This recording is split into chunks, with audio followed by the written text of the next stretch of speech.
நிறைய பேச போறாங்கடா, தண்ணி எல்லாம் குடிக்கிறாங்க. ஊடக நண்பர்கள், பத்திரிகையாளர்கள், சகோதரர்கள், சினிமா கலைஞர்கள், எனது தம்பிகள், மூத்தவர்கள், தயாரிப்பாளர்கள், சக நடிகர்கள் அனைவருக்கும் இனிய புத்தாண்டு வாழ்த்துக்களை சொல்லிக்கிறேன். ஏப்ரல் 14 சித்திரை மாதம் 1ஆம் தேதி ஒரு ஃபங்க்ஷன் வருதுன்னா அதில் கலந்துக்கணும்னா அதுக்கு ஒரு புண்ணியம் வேணும். அது கரெக்டாக இந்த 14ஆம் தேதி வச்சுருக்காங்க. இந்த ஹரா படம் நான் 15 வருஷத்துக்கு முன்னாடி நான் ஒர்க் பண்ண நான் கடவுளில் ஒரு பாட்டு இருக்கும், ஹர ஹர ஹர ஹர ஹர ஹர ஹர மகாதேவ் அப்படின்னு. அதில் கொஞ்சம் போல ஹரான்னு வச்சு ஒரு சிவனோட பேரை வச்சு பண்ணியிருக்காரு. இந்த படம் வாய்ப்பு இந்த படத்தில் ஒரு சரவணன் எல்லாரும் 3 நிமிஷம் 2 நிமிஷம் பேசினாங்க. அவங்களுக்கு ஃபுட்டேஜ் கரெக்டாக வராது, என்ஜி பண்ணி எடிட் பண்ணி ஒதுக்குற அளவுக்கு கொஞ்சம் பேசலாம். இந்த படத்தில் வாய்ப்பு சரவணன் அப்படின்னு சொல்லி, அதாவது அவர் பேர் எப்பயுமே ஃபோன் எடுத்தால் வணக்கம் நமஸ்காரம் நமஸ்காரம் அப்படிம்பாரு. அதனால அவர் பேர் நமஸ்காரம் சரவணன் அப்படிம்பாங்க. அதனால அந்த நமஸ்காரம் சரவணன் மாப்பிள்ள ஒரு படம் பண்ணு அப்படின்னு இந்த படத்துல இல்லை, இதுக்கு முன்னாடி ஒரு படம் வந்துச்சு, நம்ம நிகில் முருகன் ஹீரோவை நடிச்ச ஒரு படம் பவுடர். அந்த படத்தில் நடிக்கிறதுக்கு ஃபஸ்ட்டு கூப்பிட்டு இருந்தாரு. நான் போனேன், எல்லாமே ஃபுல்லாக நைட் ஷூட் தான் இருந்துச்சு, நிறையா இருந்துச்சு. போனால் நம்ம ஒரு 132 படம் பண்ணியாச்சு. ஃபஸ்ட்டு டைரக்டரை பற்றி சொல்லிடுவோம். அங்கே போனால் பேப்பரை பிளேஸை பார்க்குறாரு, பார்த்துட்டு ஓரமாக வச்சுட்டு பக்கத்தில் வர்றாரு. சிங்கம் புலியா, வாங்க இப்படி திரும்புங்க,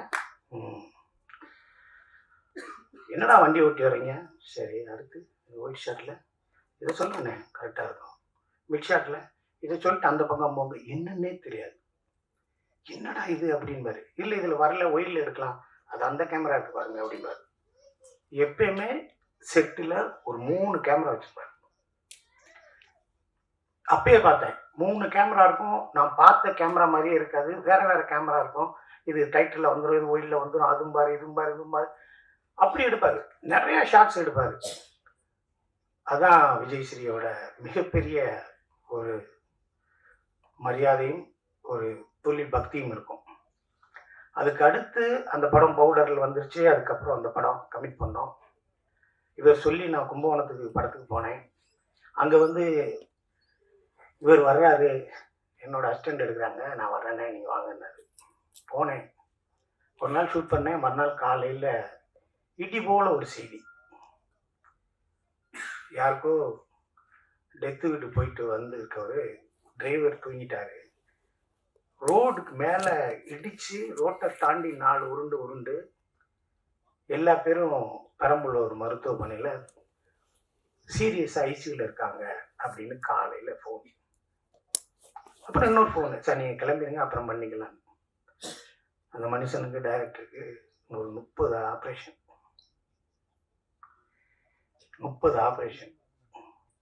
என்னடா இது இப்படி ஆயிடுச்சு, என்னடா இது இப்படி ஆயிடுச்சு, என்னென்னமோ கதையை சொன்னாரே, சினிமாவில் என்னென்னமோ செய்யணும்னு சொன்னாரே, என்னடா இப்படி ஆயிடுச்சுன்னு யோசிச்சுக்கிட்டே இருக்கேன். ஒரு 4 மாதம் கழிச்சு வாங்க கோயம்புத்தூருக்கு எடுக்கலாம் அப்படிங்கிறாரு. நான் போகிறேன், அந்த கம்பியை வச்சுக்கிட்டு ஸ்டாண்டை வச்சுக்கிட்டு அப்படியே நடந்து வர்றாரு. 3rd floor 4th floorல ஒரு ஸ்லம் கிளியரன்ஸு பில்டிங்கு, அங்கே மேலே வர்றாரு.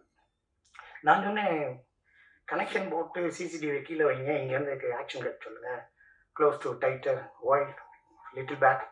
இவரே லென்ஸு சொல்லுவார், 50 45 75 ஏதாவது சொல்லுங்கள், அங்கே எடுக்கட்டும். கரெக்ஷன் நீங்கள் மேலே வரீங்க, வரலாம்னே வரேன் அப்படிம்பார். ஸோ அந்த தொழில் பக்தி தான் இன்னைக்கு ஏப்ரல் 14 இங்கே அவரை உட்கார வச்சிருக்கு. இந்த ஹரா மாதிரி இல்லை, இன்னும் நிறையா படங்கள் அவர் எடுக்கும்.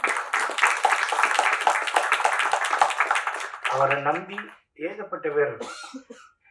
ஏன் சார் அங்கே நிற்கிறாரு அப்படின்னு நான் கேட்டோம்னா மோகன் சார் இவரை வேணா கீழே சொல்லுங்க சார் பார்த்துக்கலாம். அவர் கேட்க மாட்டாருங்க, அவர் எல்லா ஷாட்டுமே பார்ப்பாருங்க, அவர் டயர்டாக மாட்டாருங்க, அவரை பற்றி எனக்கு நல்லா தெரியும் அப்படின்னு மோகன் சார் சொல்கிறார். ஸோ இந்த விஜய்ஸ்ரீ நானே ஒரு 4 மாதம் கழிச்சு தான் அவர் பேரவே கரெக்டாக பிடிச்சேன். ஸ்ரீ விஜயா, விஜய் ஸ்ரீ ஜியா என்னடான்னு. அப்புறமேல் தனியாக உட்காந்து எழுதி பார்த்தேன். விஜய் ஸ்ரீ. ஓ சரி, நல்ல படம்னு. நல்ல டைரக்டர், நல்ல உழைப்பாளி. ஏதாவது ஒரு கடவுள் ஏதாவது பிரச்சனையை கொடுத்து தான் நம்மளை கொண்டு வந்து வைப்பார். ஈஸியெல்லாம் உட்கார வச்சோம்னா அந்த இடத்துக்கு மரியாதை கிடைக்காது. அது உங்களுக்கு உடல் உபாதையில் ஏதாவது ஒரு பிரச்சனையில் இருந்திருக்கும். அதெல்லாம் தூக்கி எறிஞ்சிட்டு நீங்கள் வந்துட்டீங்க. இனிமேல் உங்களுக்கெல்லாம் மேலே தான், ஏர்முகம் தான். ஏன்னா நீங்கள் கருங்காலி மாலை போட்டுருக்கீங்க. நானும் நீங்கள் சொல்லி கருங்காலி மாலை போட்டிருக்கேன். இந்த கருங்காலி என்ன செய்ய போகுதுங்கிறது அப்புறம் பார்க்கலாம். என்ன செய்யும், முருக மாலை நல்லதுதான் செய்யும். ஆக விஜய் ஸ்ரீ சாருக்கு என்னோட வாழ்த்துக்கள். இந்த படம் வந்து இப்போ ட்ரெய்லர் நம்ம பார்த்தோம். ஃபஸ்ட் டைம் பார்த்தேன், செகண்ட் டைம் பார்த்தேன், 3 டைம்ஸ் போட்டாங்க. ஃபஸ்ட் டைம் நான் பார்த்தேன், ட்ரெய்லராக பார்த்தேன். செகண்ட் டைம் யார் யார் நடிச்சிருக்காங்கன்னு பார்த்தேன். தேர்ட் டைம் பார்த்தேன். ட்ரெய்லரோட ஷார்ட் என்னென்னு 43 ஷார்ட்டு, 43 ஷார்ட்டு. அவ்வளோ ஃபாஸ்ட்டாக இருக்குது, எமோஷனலாக இருக்குது, பவர்ஃபுல்லாக இருக்குது, அப்டேட்டடாக இருக்குது, சூப்பராக இருக்குது. வாழ்த்துக்கள் டைரக்டருக்கு. எடிட்டரை டிஸ்டர்ப் பண்ண 1-2 தான் போகிறேன், ஆனால் கரெக்டாக எண்ணிட்டேன். அப்புறம் நிகழ்ச்சிக்கு முன்னாடியே ஆதவன்கிட்ட சொல்லிடலாம், முன்னாடியே நான் வந்துட்டேன்னா கதாநாயகி பக்கத்தில் உட்காரவீங்க, அப்போ தான் கொஞ்சம் ஏதாவது பேசிக்கிட்டு இருக்கலாம் அப்படின்னு. ஆனால் அவர் என்ன செஞ்சார், அங்கிட்டு கொண்டு போய் உட்கார வச்சிட்டாரு. அடுத்த ஃபங்க்ஷன்லையாவது பேசிட்டு இல்லை அவங்களோட பேசிக்கிட்டு இருக்கலாம்ல. நீங்கள் எந்த ஊரும்பாங்க, அவங்க கேரளாம்பாங்க, நாங்கள் பெரியவளம்போம், அவங்க ஆந்திராம்பாங்க, சாப்பிட்டேலாம்போம். அவங்களுக்கு புரியாது, பார்த்து முறைப்பாங்க, அப்புறம் தள்ளி வைக்காங்க. ஏதாவது ஒன்று நடக்கணும்ல. அடுத்ததாக பேசணும்னா அனுமோல் மேடத்தை பற்றி பேசணும். அவங்களோட அந்த அயலின் வெப் சீரிஸ் பண்ணேன். அதுக்கப்புறம் இந்த படம் ஹரா பண்ணியிருக்கேன். அதுக்கப்புறம் இப்போ கூட ஒரு மிஸ்கின் சார் படத்துக்கு ட்ரெயின் ஷூட்டிங் போயிட்டுருக்கல, அங்கே ஒரு வெப் சீரிஸ் வந்திருந்தாங்க, ஹார்ட் பீட்னு ஒரு படம். ஆமாம், அவங்க வெப் சீரிஸ் பண்ணாங்க. அவங்கள பார்த்து ஏதாவது ஒன்று சொல்லலாம் பேசலாம்னு நினச்சிக்கிட்டு இருந்தேன். ஆனால் இந்த பிக்சரில் ஒரு எத்துறாங்க. இப்படி அமைதியாகவே வீட்டுக்கு போயிடலாம், வேணாம் அப்படிங்கிறதுக்கு முடிவு பண்ணியாச்சு. என்ன இருந்தாலும் கேட்பாங்க, என்ன சொல்லணும்னு நினச்சிங்கன்னு. சொல்கிறேன் மேடம்னு சொல்லிக்கிட்டே போயிடுறேன். அப்புறம் மற்ற நடிகர்கள் எல்லாம், தம்பி எல்லாம் நிறையா நடிச்சிருந்தாங்க, ரொம்ப கஷ்டப்பட்டு நடிச்சிருந்தாங்க. எப்போ பார்த்தாலும் கோயம்புத்தூரில் கூட்டமாக தான் வச்சு எடுத்துருந்தார் டைரக்டரு. என்ன இவ்வளோ செலவாகுது, என்ன ஏது எல்லாம் ஆகட்டும்னு. மோகன் சார் படம், நம்ம படமா மோகன் சார் படம் ரொம்ப நாளைக்கு அப்புறம் பண்ணுறாரு. அவரை திருப்திப்படுத்தணும், ஜனங்களை திருப்திப்படுத்தணும், நிறைய எக்ஸ்பெக்டேஷன் இருக்குது அப்படின்னு சொல்லுவாங்க. இப்போ ஒரு படத்தை நம்ம எடுக்கிறோம்னா, எடுக்கிறது பெரிய விஷயம் இல்லை, எடுத்தாச்சுன்னு ஒரு டைரக்டர் இருக்காரு. அந்த ப்ரொடியூசர் என்ன செய்வார், டைரக்டர் ஒரு மாதிரியா இருக்காரு, இந்த படத்தை என்ன பண்ணுறது, ஒரு பெரிய கேமராமேனை கொடுப்பாரு. சார் அவர் சொல்லிட்டாலும் கரெக்டாக எடுத்து கொடுங்க. கேமராமேனை கொடுத்துட்டு அப்புறம் இவங்க சொல்கிறத எடுத்துருவாங்க, ஆனால் எல்லாத்தையும் வச்சிடாதீங்க, நீங்கள் பார்த்து எடிட் பண்ணும்போது எடிட்டர் வைப்பாங்க. எடிட்டர் வச்சதுக்கப்புறம் இந்த படத்தோட ட்ரெய்லரை அவர் கட் பண்ண வேணாம், சேனலில் ஒருத்தர் இருக்காரு, அவர்கிட்ட சொல்லி கட் பண்ணுங்க கொடுப்பாங்க. ஸோ இந்த படத்தை கேமராமேன் நீங்கள் கிரியேட் பண்ண வேணாம், இது ஸ்பெஷலிஸ்ட் பாம்பேல ஒருத்தர் இருக்கார், அவரை வச்சு கிரியேட் பண்ணுவாங்க. சரி, இந்த கிரியேட் பண்ணி ஃபைனலாக வந்துருச்சுன்னா இது எந்த சேனலில் போடலாம் ட்ரெய்லர் அப்படிம்பாங்க. அதை தாண்டி இன்ஸ்டாவில் எப்படி போடுறது, அதை தாண்டி ஃபேஸ்புக்கில் எப்படி போடுறது, அதுக்கப்புறம் வாட்ஸ்அப்பில் எப்படி போடுறது. சரி, இதுக்கு ஒரு சின்ன ஸ்டோரி பண்ணி எப்படி வேறு ட்ரெண்ட் ஆகுறது. அதுக்கப்புறம் புர்ஜு துபாயில், டாலஸ்ட் பில்டிங்கில் துபாயில் ஒரு நாளைக்கு ஒரு 3 மினிட்ஸ் நம்ம பிக்சரோடு சேர்த்து ஃபேஸை போட்டுருவோமா இருப்போம். அப்புறம் கன்னடா அமெரிக்காலலாம் இந்த படத்தை பேசினாங்க அப்படின்னு சொல்லி இங்கே போடுவோம். அப்படித்தான் ஒரு படத்தை ப்ரொமோஷன் பண்ணி, ஓ இப்படி வந்திருக்கா அப்படின்னு நினைப்பாங்க. ஆனால் இந்த படத்துக்கு அதெல்லாம் தேவையில்லை. ஏன்னா இந்த படத்தில் மோகன் சார் இருக்கார். இந்த படத்தில் மோகன் சார் இருக்கார். இப்போ டைரக்டரை பற்றி பேசியாச்சு, அனுமதி மேடலை பற்றி பேசியாச்சு. நீ வெள்ளி விழா நான் அவரை பற்றி தான் பேசணும். தேடும் பாவை தவிக்க துடிக்க. நேற்று வரைக்கும் இன்னைக்கு ராத்திரி படலா கூட பார்த்துக்கிட்டே இருக்கும். அவர் சொன்னாரு, அவர் மைக்கை பிடிச்சி பாடின படமே 5 தான் அப்படின்னாரு. அந்த 5 படமே 5 வருஷம் ஒன்று என்ன செய்யறது? அந்த படம் ஒரு நாள் ஓடிந்தா மறந்துடுவோம், 2 நாள் ஓடிந்தா மறந்துடுவோம். 5 வருஷம் ஓடுது, நேத்து டிவியில ஓடுது, இன்னைக்கும் ஓடுது. சைடில் இப்படி வைக்கிறாரு, சில் சில் சில் சில் மனதில் ஒரு தல் தல் தல் தல் காதல். என்ன ஜில்லு மனதில் தள்ளு காதல். ஆனா ரசிக்கிறமே. அந்த பாட்டு, ஒரு பாட்டு இருக்கு ஏவிஎம் படத்துல, மெல்ல திருந்தவர். துளசி நல்லவதான், பொறுப்பு உள்ளவதான், பொருத்தம் இருக்கு ஜோராகத்தான், பொருத்தம் இருக்கு ஜோராகத்தான், ஓ பொண்ண வீட்டுக்கு அனுப்பு ஜோராகத்தான். எப்படியா எப்படியா? பொருத்தம் இருக்கு ஜோராகத்தான், ஓ பொண்ண வீட்டுக்கு அனுப்பு ஜோராகத்தான். என்னடா இது? இந்த பாட்டுக்கெல்லாமாடா நம்ம கையை தட்டி? என்னடா ஜோரா இருக்கு ஜோராகத்தானா? நம்மளும் பாட்டு எழுதிடலாம்டா. நம்மளும் உட்காந்து இருக்கா ஓரமா போறா வேகமா இப்படின்னு எழுதி பார்த்தா அடிக்க வர்றாங்க.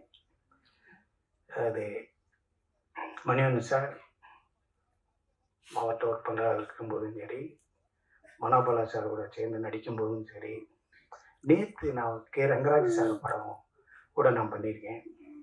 அவர்னு சொல்லுவார், எங்களை வாழ வச்சதே இளையராஜாவும் மோகன் சாரும் தான். நாங்களா பேசிக்கிறோம், 7ஆம் தேதி காலையில் நீ எடுத்துறியா, 9ஆம் தேதி நான் கூப்பிட்டு போயிடுறேன், இல்லை நீ 10ஆம் தேதி மதியானம் நீ கூப்பிட்டு போயிரு. இவர் என்னையா சொல்றீங்க, அங்க வாங்க இங்கே போங்க ஒரே நேரத்துல. அது எல்லாரும் சரியா எடுக்கணும்ல, சூப்பரா எடுத்துட்டாங்களே. புரியுதுங்களா உங்களுக்கு? மணிவன் சார் நல்லா இருக்கு, கே ரங்கராஜ் நல்லா இருக்காரு, மனோபால சார் நல்லா எடுக்கிறாரு. இன்னும் சொல்ல முடியாது. எல்லா பேருக்கும் எவ்வளவு பேருக்கு ஒரு லைஃப் கொடுத்துருக்காரு, இவ்வளவு பேரை வாழ வச்சிருக்காரு. நான் இன்னொருத்தர் சொன்னாரு, நான் ஒன்று இம்ப்ரெஸ் பண்ணணும், சாரை வச்சு இம்ப்ரெஸ் பண்ணணும், அதுக்காக நான் ஒன்று ப்ரிப்பேர் பண்ணியிருந்தேன், அதை வந்து நிகழ்முறையின் சார். அது கம்மிங்க, இன்னும் கிடக்கு, கடலா கிடக்கு, அதெல்லாம் எடுத்து பேசுங்க, நிறைய இருக்கு. ஆனால் இவ்வளோ பெரிய சில்வர் ஜூப்ளி ஹீரோ நாங்கள் நடிக்கும்போது அப்படி இல்லை, பக்கத்தில் நடிக்கும்போது இல்லை, அமைதியாக இருப்பார். 2 பேர் உதவியாளர், ஒரு டிரைவர் இருப்பார், சாப்பிடுவார்.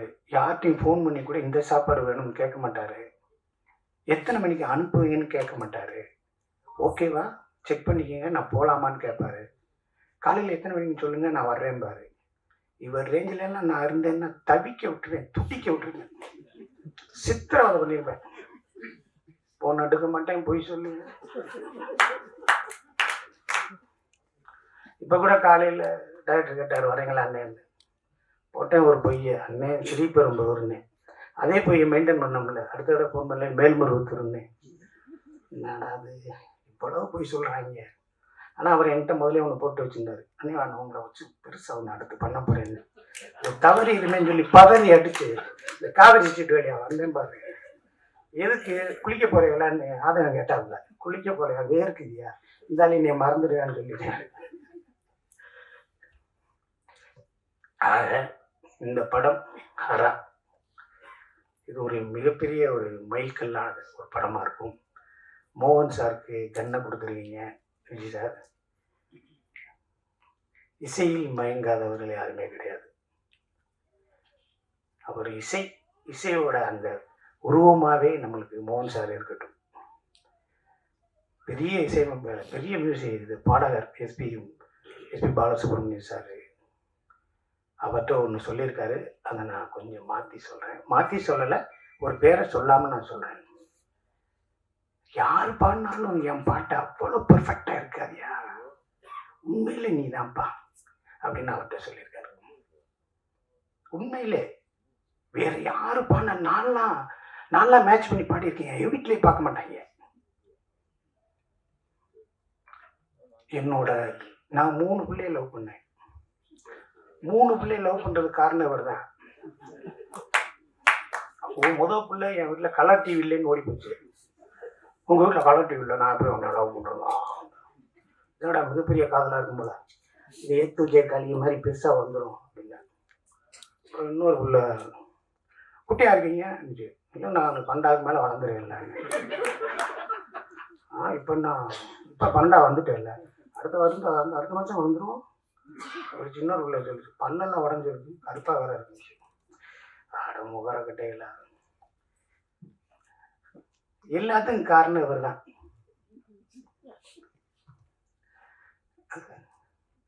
இதே கோயிலில் ஒரு பாட்டு வரும். நான் வந்து லவ் லெட்டர் கொடுக்கணும்னு போகிறேன். அந்த பிள்ளை முளைப்பாரி தூக்கிட்டு இருந்துச்சு. பார்க்குறேன். அப்புறம் வாட்ஸ்அப்பில் செல்லுமில்ல ஒரு அளவும் கிடையாது. பார்க்குறேன். அந்த பிள்ளை அங்கே தூரமாக இருந்துச்சு. அப்படியே பார்த்தேன். அந்த பிள்ளை என்ன ஆயிடுச்சு நாங்கச்சு. உடனே பேப்பர் எடுத்து, கூட்டத்திலே கோயில் போகிறா வேற எங்கே தேடுதம்மா, கொலுசு சத்தம் கேட்கையிலே மனு குழி அடிக்குது, முறை பண்ணி பார்க்கையிலே மனு கட்டி அடிக்குது, எழுதி அந்த பிள்ளை வேலை கொடுத்தேன். கூட்டத்தில் நேற்றவர் எல்லாத்தையும் பார்க்குற போய் சொல்லாதுன்னு கிழிச்சு போட்டு போயிடுச்சு. அப்புறம் ஒரு லவ் நல்லா வந்துச்சு, 3வது லவ் நல்லா வந்துச்சு. இதே கோயில் பயணங்கள் முடியறது இல்லையா, அது இதுன்னு வந்து அந்த பிள்ளை கூட போகையில் டெய்லி அந்த படம் சினிமா பார்த்து வரையில தேட்டரை பார்த்து எப்படிங்க அழுகும், எல்லாருக்கையில் சாப்பிட்டேன் அப்படி இருக்கும், இதே லேச தொட்டீங்க நீங்கள் ஒரு மாதிரி இருந்துச்சு. இப்படி போச்சுங்க லவ். ஒரு படம் விதின்னு ஒரு படம் வந்துச்சு. இவர் பாட்டுக்கு இருந்திருந்தா நல்லா இருந்திருக்கும். டைகர் தயானி இதை பேச்ச கேட்டு, யாரு இவங்க அப்பா ஜெய்சங்கர், டைகர் தயானி பேச்ச கேட்டு வாதாடி அந்த பிள்ளை நான் அந்த படத்தை பார்க்க போய் இப்படித்தான் காதலிக்கிறவங்க செய்வீங்களா அப்படின்னு போயிடுச்சு. இன்னும் அந்த பிள்ளைய பார்க்க முடியல.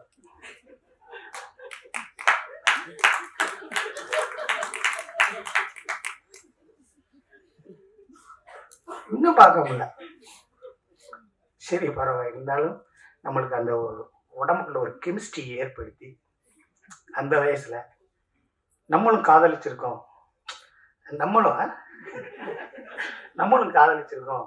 அப்படிங்கிற ஒரு விஷயத்தை இந்த 80s 90s இந்த இளைஞர்களுக்கும் இன்னும் 2024 இருக்கு. இளையராஜா, மோகன் சார் ஹிட்ஸ் கொடுங்க, அந்த பாட்டு கொடுங்க, எங்களை தூங்க வைக்குது, எனர்ஜியாக வைக்க வச்சிருக்கு. நாளைக்கு மாப்பிள்ள கன்னியாகுமரி வரைக்கும் போகிறேன், அந்த 2 சீடியை போட்டு விட்டோம்னா ஜல்லுன்னு போயிட்டு வரலாம்டா அப்படிங்கிற அளவுக்கு இன்னமும் நிறைய பேர் இருக்காங்க. எந்த பாட்டு கேட்டாலும் எந்த இதை பார்த்தாலும் எல்லாம் அமைச்சிருவாங்க. ஏன்னா இது முடியட்டும், மோகன் சார் பாட்டு முடியட்டும், இது நல்லா இருக்கு போடு அப்படிங்கிற அளவுக்கு இன்ன வரைக்கும் நம்ம வீட்டுக்குள்ளே வந்து உட்கார்ந்து இருக்கிற மோகன் சார் அவரோட அன்புக்கும் அவரோட உள்ளத்திற்கும் அவரோட ஹேபிட்ஸுக்கும் தம் அடிக்க மாட்டாருங்க, தண்ணி அடிக்க மாட்டாருங்க, யாரையா பற்றி பேசினா போயிடுறாருங்க. இவர் பாட்டுக்கு வந்து மகளுக்கு ஒன்றாச்சுன்னு சோகமாக உட்காந்துருக்காரு, மகளை கொண்டு விட்டாங்க இல்லைன்னு என்னமோ உட்காந்துருக்காரு. நானும் ஆதவனும் என்னைக்கும் இல்லாம உங்ககிட்ட இப்போது ஆசை டீ அப்பப்ப வந்தாலும் அப்பப்ப கல்யாணம் பூசை டீ வீடியோ போட்டுருக்கோம்.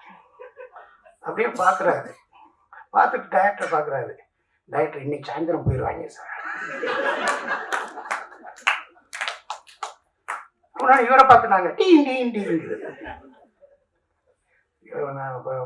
அதுவும் ஏதோ பிரச்சனை நடக்குது, என்ன ஆகும் என்ன 8 மணிக்கு டிக்கெட்டா, 8 மணிக்கே டிக்கெட் போட்டேன், 10 மணிக்கு போகிறது, 8 மணிக்கே டிக்கெட் போட்டு